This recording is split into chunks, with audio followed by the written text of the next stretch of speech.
রাজশাহী বিশ্ববিদ্যালয়ে এক ধরনের পৈতৃক ছাপ। বিশ্ববিদ্যালয়ের প্রশাসন হয়তো ভুলে গেছিলাম এই প্রশ্নগুলো হচ্ছেন আজকে এই বিশ্ববিদ্যালয় প্রশাসন এই প্রশাসন চালানোর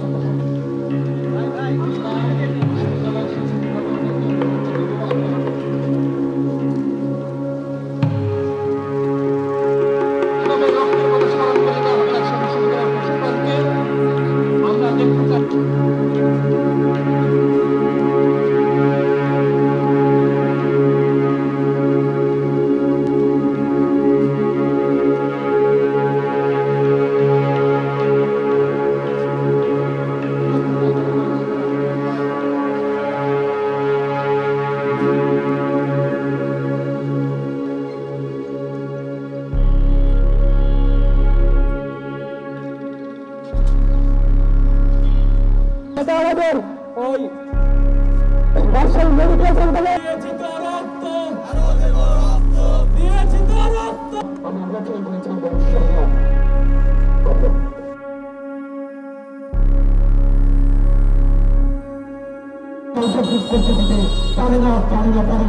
রাজশাহী বিশ্ববিদ্যালয়ের প্যারিসর থেকে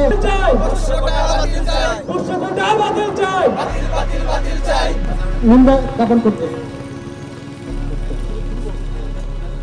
গত 14 নভেম্বর রাজশাহী বিশ্ববিদ্যালয়ে পুষ্যকোটা বাতিলের দাবিতে আমরণ অনশনে বসেছিলাম, কিন্তু বিশ্ববিদ্যালয় প্রশাসনে আমাদের আশ্বস্ত করার পরেও আমাদের দাবি মেনে নেয়নি।